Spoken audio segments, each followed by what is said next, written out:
Thank you for tuning in to Conversations with Gen Z, presented by Church in Action. Church in Action exists to teach the next generation to live out the Great Commission. And it all starts with teaching them that they can make an impact in any sphere of influence right at this very moment.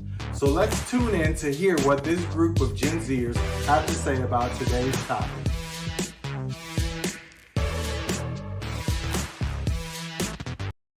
Out around 2:30 this afternoon at a Tops supermarket. A witness told a reporter at our sister station in Buffalo that they heard dozens of shots. Buffalo police confirm several people were hit, and there are reports that at least 10 people have been killed.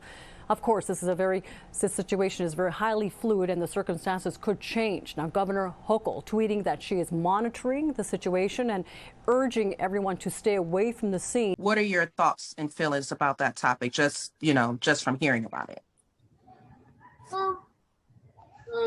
Basically, I mean, for me, it's of course discussed, but at the same time, I can't really act surprised that something like this has happened when it's happened before in this country. So it's it's just reaffirming the sort of same trend continuing with the same results. I think following the usual same steps that happen in situations like this, where there's a racially motivated shooter.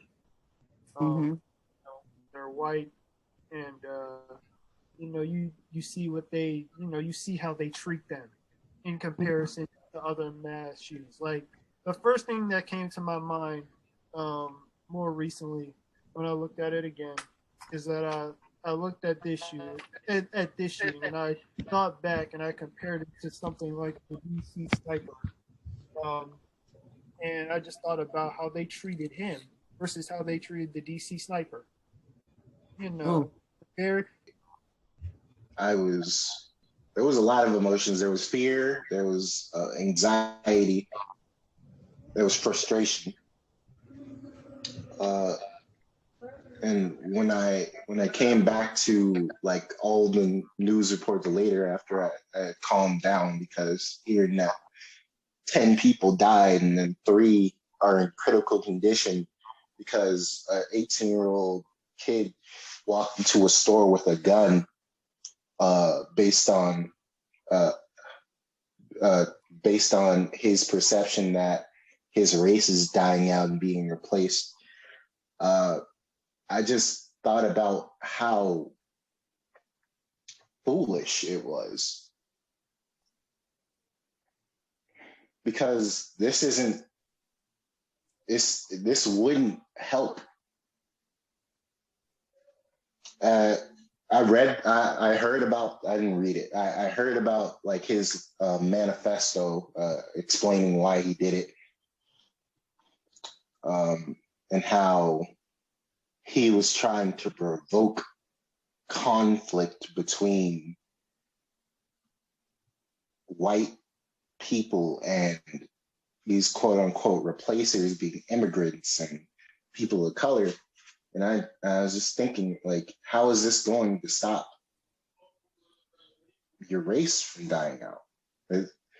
Exactly. Race is already a fabricated construct. It doesn't exist. It was created by people who wanted to separate humans based on skin color and phenotypical appearance,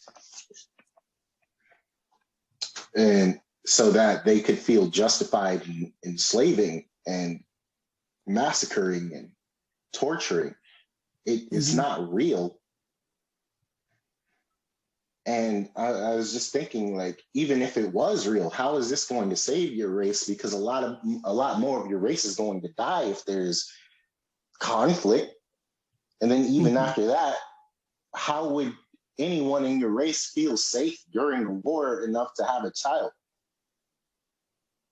Birth rates go down during wars. So it was really confusing and hard to understand. But the thing is, the stuff that's being pushed through media and inner circles, friend groups, this vitriolic hate that's being spread is the cause of this, and it has no place in society.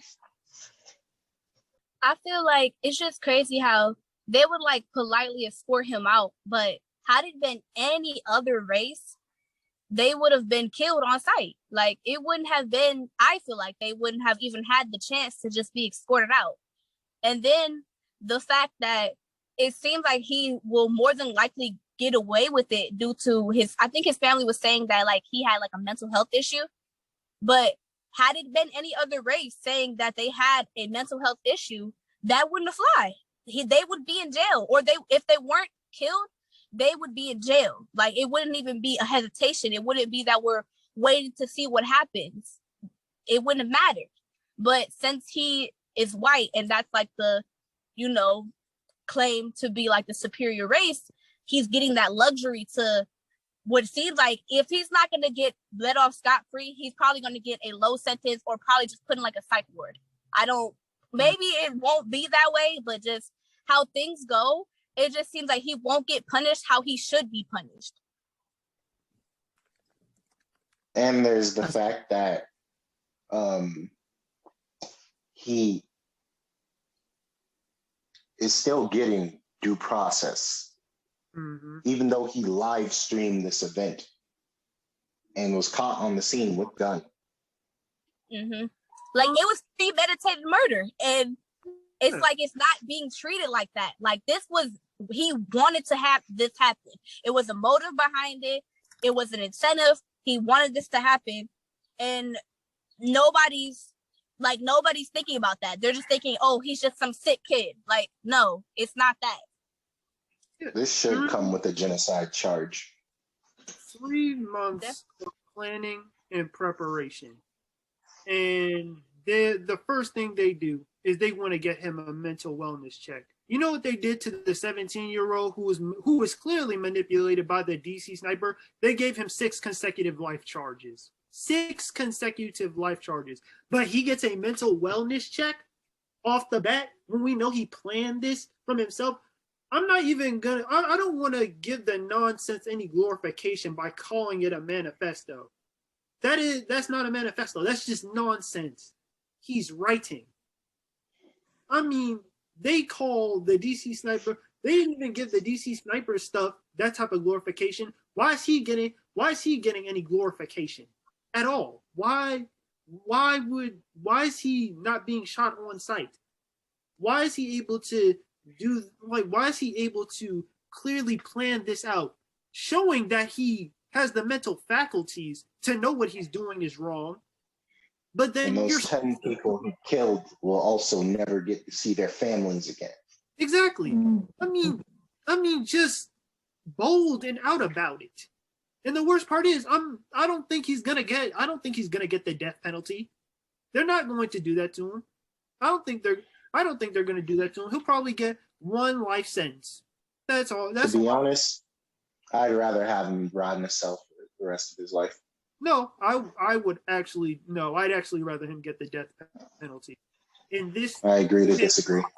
To send a message, I would say he should get the death penalty. To send a message. This is one of those cases where to me, I don't understand what's the purpose of even giving someone like this a life sentence when they can take life just in this manner. There is no reason. We've seen this happen multiple times at this point. I'm like, how? No. This just no. Other people have done the same thing as him, and they've gotten the benefit of the doubt. They've got all these mental health checks. All other white shooters have gotten the same thing. Why? But when it's any other race, we get killed or we get the death penalty immediately?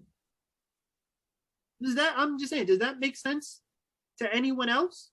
100% agree with you. I do not believe there is a reason to let a person just sit there and rot in prison, get 3 meals a day, get to do whatever they want while they're in prison, regardless of what that may look like.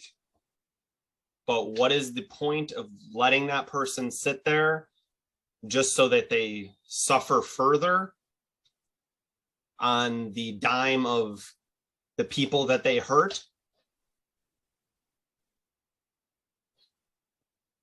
Now, not to sound financially motivated, but what is the point in the taxpayers of any nation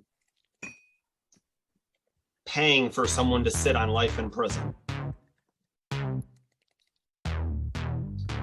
Did you enjoy today's topic? Please give us a thumbs up and follow for more great content. Don't forget to check us out on our social media found in the description. See you next time.